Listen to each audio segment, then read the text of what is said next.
Welcome to Chandru maths. SSC MTS and Havildar 2024 ரெக்ரூட்மெண்ட்டுக்கு டோட்டலா 8326 வேகன்சிஸ்க்கான நோட்டிபிகேஷன் ரிலீஸ் ஆயிடுச்சு. ஆல்ரெடி அப்ளிகேஷனும் ஓப்பன் ஆயிடுச்சு. நிறைய பேர் அப்ளை பண்ணியிருப்பீங்க. ஒரு சிலர் இனிமேல் அப்ளை பண்ணலாம் அப்படிங்கிற மாதிரி இருப்பீங்க. ஓகே, ஸோ உங்க எல்லாருக்குமே நீங்க இந்த எக்ஸாமுக்காக சீரியஸா படிக்கிறீங்க, இதுல செலக்ட் ஆகணும் அப்படிங்கக்கூடிய ஒரு மோட்டோவோட இருக்கீங்க அப்படின்னா கண்டிப்பா நீங்க வெறுமனே ப்ரிப்பரேஷன் மட்டும் பண்ணா போதாது, உங்ககிட்ட கரெக்டான டாக்குமெண்ட்ஸும் இருக்கணும். ஸோ இந்த ரெக்ரூட்மெண்ட்ல நீங்க பாஸ் ஆகி டாக்குமெண்ட் வெரிஃபிகேஷன் போனீங்க அப்படின்னா என்னென்ன டாக்குமெண்ட்ஸ் இருக்கணும், அது எந்த டேட்டுக்குள்ள இருக்கணும், என்ன ஃபார்மேட்ல இருக்கணும், அதுல உங்க நேம் எந்த மாதிரி இருக்கணும் அப்படிங்கறத இந்த வீடியோ நம்ம பார்க்க போறோம். ஸோ வீடியோவை ஸ்கிப் பண்ணாம ஃபுல்லா பாருங்க. இது வரைக்கும் MTS 2024 ரெக்ரூட்மெண்ட் ரிலேட்டடா நம்ம இவ்வளவு வீடியோஸ் கொடுத்துருக்கோம். இதெல்லாம் பார்க்கல அப்படின்னா பாத்துருங்க.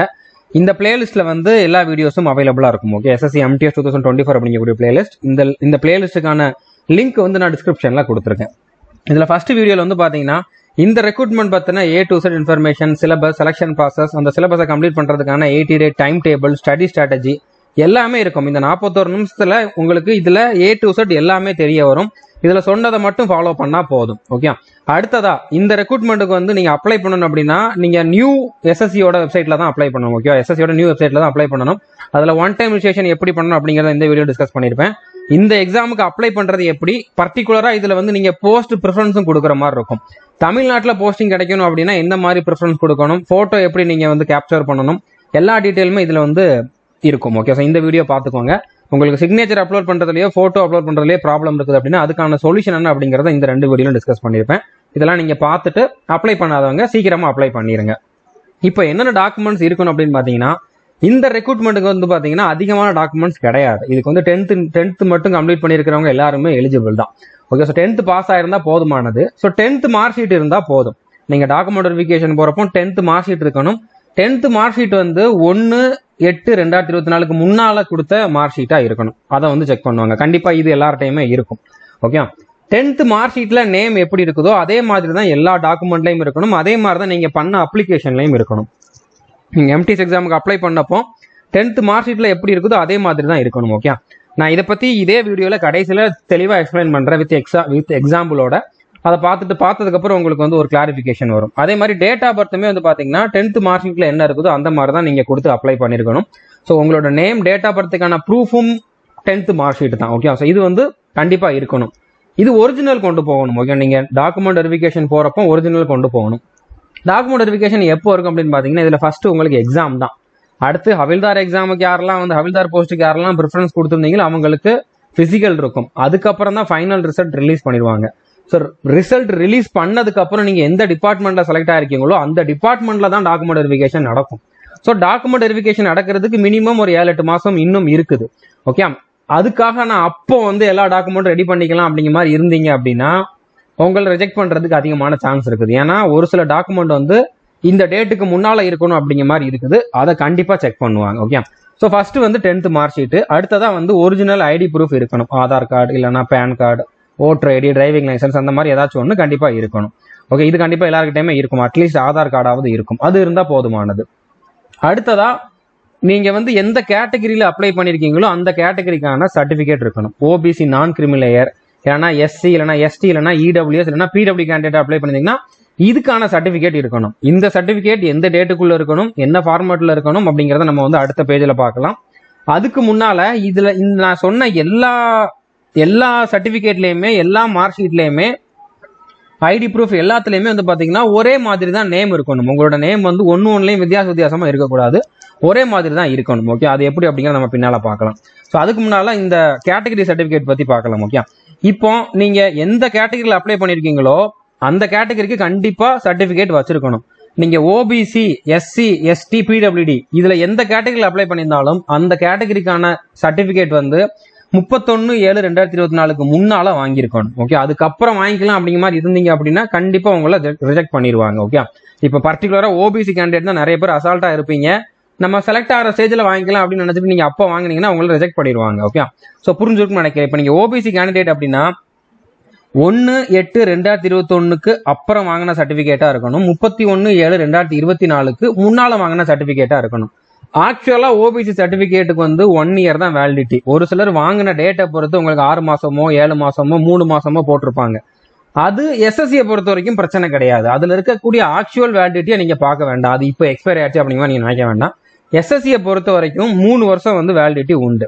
அந்த மாதிரி பார்த்தா நீங்க 1/8/2021 அப்புறம் வாங்கியிருக்கணும். அதே மாதிரி 31/7/2024 முன்னால வாங்கியிருக்கணும். நான் இப்ப 2022 தான் வாங்கினேன், அந்த சர்டிபிகேட்டை யூஸ் பண்ணிக்கலாமான்னு கேட்டீங்கன்னா தாராளமா யூஸ் பண்ணிக்கலாம். ஓகே, ஸோ புரிஞ்சிருக்குன்னு நினைக்கிறேன்.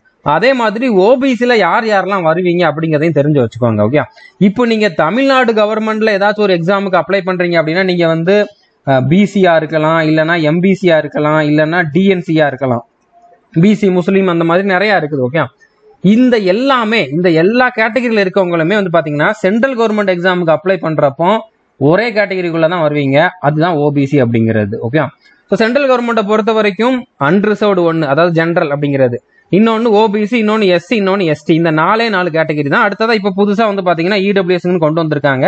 இதுவும் யூஆர்ல இருக்கிறவங்க தான். ஓகே, ஸோ இவ்வளவுதான் கேட்டகரி. நீங்க வந்து பிசி சர்டிபிகேட்டோ, எம்பிசி சர்டிபிகேட்டோ, டிஎன்சி சர்டிபிகேட்டோ இதுக்கு யூஸ் பண்ணலாமான்னு கேட்டீங்கன்னா கண்டிப்பா இதுக்கு யூஸ் பண்ண முடியாது. இதுக்கு நீங்க ஓபிசி சர்டிபிகேட் வாங்கணும். ஸோ அது இந்த டேட்டுக்குள்ள இருக்கணும். நீங்க இந்த கேட்டகரியில இருக்கிறவங்க அப்படின்னா, இந்த எக்ஸாமுக்காக படிக்கிறீங்க அப்படின்னா நீங்க ஓபிசி சர்டிபிகேட் கண்டிப்பா வாங்கிருங்க. ஓகே, அதே மாதிரி இடபிள்யூஎஸ் சர்டிபிகேட் வந்து ஒவ்வொரு பினான்சியல் இயரும் வாங்குற மாதிரி இருக்கும். ஸோ 2024-2025 தான் இப்ப நடக்கக்கூடிய பினான்சியல் இயர். ஓகே, ஏப்ரல் 1 அப்புறம் 2024 ஏப்ரல் 1 இருந்து 2025 மார்ச் 30 வரைக்கும் இருக்கக்கூடியதா, மார்ச் 31 வரைக்கும் இருக்கக்கூடியதான் வந்து பாத்தீங்கன்னா ஒரு பினான்சியல் இயர் அப்படிங்கிற மாதிரி சொல்லுவாங்க. இந்த பினான்சியல் இயர்ல நீங்க இடபிள்யூஎஸ் சர்டிபிகேட் வாங்கியிருக்கணும். அதுவும் நீங்க இந்த டேட்டுக்கு முன்னால வாங்கிருங்க. ஓகே, இந்த டேட்டுக்கு முன்னால இந்த பினான்சியல் இயர்ல ஏப்ரல் 1 அப்புறம் 2024 ஏப்ரல் 1 அப்புறம் வாங்கியிருக்கீங்க அப்படின்னா போதுமானது. இப்போ எஸ்சி எஸ்டி சர்டிபிகேட் அப்படிங்கிறது வந்து பாத்தீங்கன்னா உங்க லைஃப் டைம்ல நீங்க எப்போ வாங்கியிருந்தாலும் அது வந்து உங்களுக்கு லைஃப் டைம் வேலிடிட்டி உண்டு. இவ்வளவு வருஷம் தான் அப்படிங்கிற மாதிரி கிடையாது. நீங்க உங்க வாழ்க்கை ஃபுல்லா அந்த ஒரு சர்டிபிகேட்டையே வந்து யூஸ் பண்ணிக்கலாம்.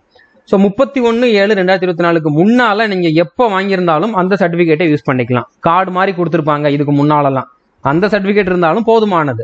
இல்ல ஆன்லைன்ல அப்ளை பண்ணி வாங்கிருக்கீங்க அப்படின்னாலும் போதுமானது. ஆனா முக்கியமா நீங்க கவனிக்க வேண்டியது என்ன அப்படின்னு பாத்தீங்கன்னா, அதுல உங்களோட நேம் மற்ற டீடைல் எல்லாமே இங்கிலீஷ்லயும் எழுதிருக்கணும். தமிழ் எழுதிருக்கலாம், ஆனா அதுல இங்கிலீஷும் எழுதுற மாதிரி ஒரு ஆப்ஷன் இருக்கும். அதை பிளாங்கா விட்டுருந்தாங்க அப்படின்னா நீங்க இன்னொன்னு அப்ளை பண்ணி வாங்கிருங்க. ஓகே, ஸோ கண்டிப்பா இங்கிலீஷ்ல எழுதிருக்கணும்.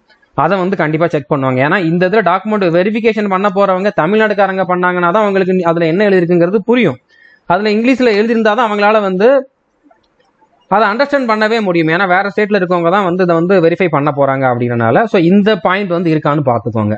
அடுத்ததா இந்த ஒவ்வொரு சர்டிபிகேட்டுக்கும் என்ன ஃபார்மேட் இருக்கணும் அப்படின்னு கேட்டீங்கன்னா, எஸ்எஸ்சில ஒரு ஃபார்மேட் கொடுத்துருப்பாங்க, அதாவது நோட்டிபிகேஷன்ல கொடுத்துருப்பாங்க. அதுதான் இருக்கணும் அப்படிங்கிற மாதிரி அவசியம் கிடையாது. நம்ம கவர்மெண்ட்ல நம்ம தாலுகா ஆபீஸ்ல நீங்க அப்ளை பண்ணி வாங்குறீங்கல்ல, அந்த ஃபார்மேட்டே போதுமானது. நீங்க வந்து ஃபார்ம் ஃபில் பண்ணி கொடுத்து டைரக்டா அவங்க கிட்ட எழுதி வாங்குற சர்டிபிகேட்டா இருந்தாலும் சரி, இல்லைன்னா நீங்க ஆன்லைன்ல அப்ளை பண்ணி வாங்கக்கூடிய சர்டிபிகேட்டா இருந்தாலும் சரி, ரெண்டுமே வந்து ஓகே தான். ரெண்டையுமே வந்து அக்செப்ட் பண்ணுவாங்க.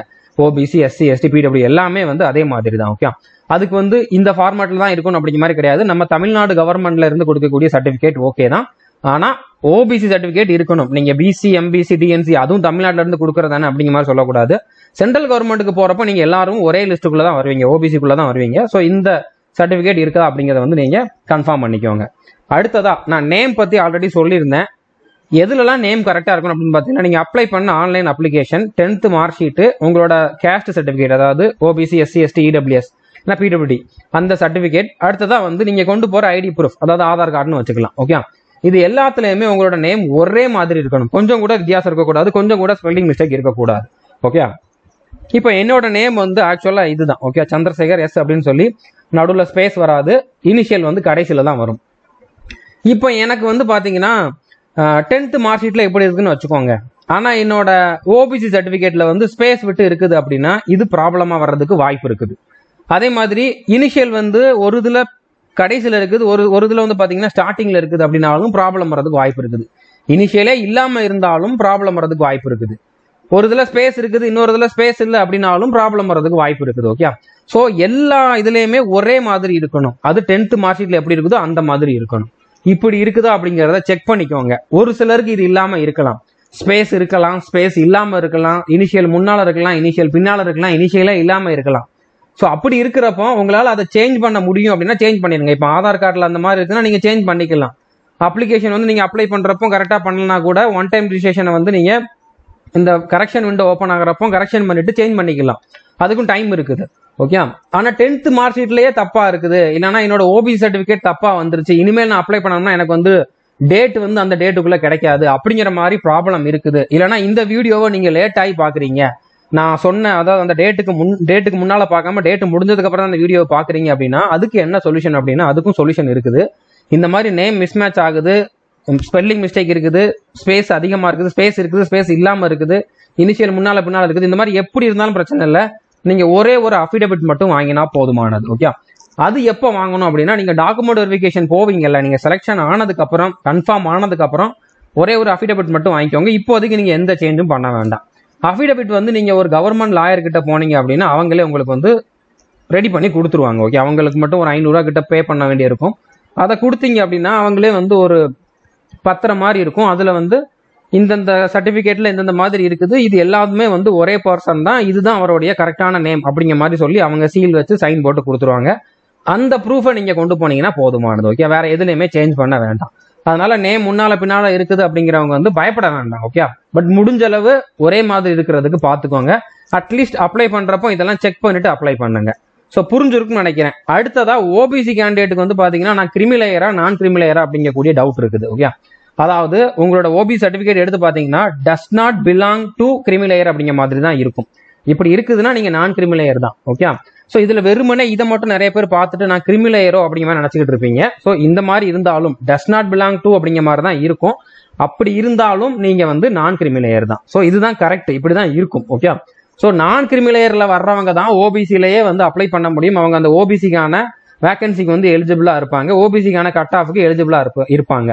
கிரிமிலேயர்ல வர்றவங்க வந்து யூஆர்ல தான் அப்ளை பண்ணணும். ஓகே, ஸோ அதை நீங்க புரிஞ்சுக்கோங்க. உங்களோட சர்டிபிகேட்ல ஓபிசி சர்டிபிகேட்ல டஸ் நாட் பிலாங் டு கிரிமிலேயர்னு இருக்குதான்னு பாத்துக்கோங்க. ஓகே, ஸோ இதே மாதிரி தான் நான் சிஜிஎல் எக்ஸாமுக்கு வீடியோ போட்டிருந்தேன். அந்த வீடியோவை பார்த்துட்டு அந்த வீடியோ பார்த்த கொஞ்ச நேரத்திலே ஒருத்தர் திரும்பவும் இதே டவுட்டை வந்து கேட்கிறாரு, சார் என்னோடதுல வந்து வெறும் கிரிமிலேயர் தான் இருக்குது அப்படிங்கிற மாதிரி. ஸோ அந்த மாதிரிலாம் நீங்க வீடியோவை ஃபுல்லா பார்க்காம ஸ்கிப் பண்ணி பார்த்துட்டு நாங்க உங்களுக்கு டவுட்டுக்கு ரிப்ளை பண்ணல அப்படிங்கிற மாதிரிலாம் கம்ப்ளைண்ட் பண்ணீங்க அப்படின்னா அது உங்களோட தப்பு. ஓகே, நாங்க வந்து வீடியோ போடுறோம் அப்படின்னா நீங்க பார்க்கணும், அதுல இருந்து உங்களுக்கு ஒரு அவேர்னஸ் கிடைக்கணும் அப்படிங்கிறதுக்காக. ஆனா வீடியோ ஃபுல்லா பார்க்காம ஸ்கிப் பண்ணி பார்த்துட்டு எல்லாத்தையுமே எங்க கிட்ட பர்சனலாவே கேட்டு தெரிஞ்சுக்கணும் அப்படின்னு நினைச்சீங்க அப்படின்னா ஒருத்தர் 2 பேர் கிடையாது, 50,000 பேருக்கு மேல ஆப்ல இருக்கீங்க, எல்லாருக்கும் எங்களால ரிப்ளை பண்ண முடியாது. ஓகே, ஸோ புரிஞ்சிருக்கும்னு நினைக்கிறேன். இது வரைக்கும் நம்ம சேனலை நீங்க சப்ஸ்கிரைப் பண்ணல அப்படின்னா சப்ஸ்கிரைப் பண்ணிட்டு பெல் ஐக்கனை கிளிக் பண்ணி வச்சுக்கோங்க. நம்ம கோர்ஸ்லயே நீங்க ஜாயின் பண்ணல அப்படின்னா ஜாயின் பண்ணிக்கோங்க. ஏன்னா எம்டிஎஸ் எக்ஸாமுக்கு தமிழ்ல நம்மளோட தமிழ்நாட்டிலேயே வந்து பாத்தீங்கன்னா நம்ம கிட்ட மட்டும்தான் கோர்ஸ் அவைலபிளா இருக்குது. ஓகே, தமிழ்ல கண்டென்ட்டும் கொடுத்துருக்கோம், பிடிஎஃப் எல்லாமே கொடுத்துருக்கோம், ஃபுல் சிலபஸும் ஆல்ரெடி கம்ப்ளீட் பண்ணி வச்சிருக்கோம், ஆல்ரெடி நிறைய ரிசல்ட்டும் கொடுத்துருக்கோம் இதே எம்டிஎஸ் எக்ஸாமுக்கு. அதனால நம்மளோட கோர்ஸை நீங்க கண்டிப்பா தாராளமா 100% ஃபாலோ பண்ணலாம். 100% உங்களுக்கு வந்து அதுல செலக்ஷன் ஆகிறதுக்கான வாய்ப்பு அதிகமா இருக்குது. ஸோ புரிஞ்சிருக்கும்னு நினைக்கிறேன். All the best, thank you.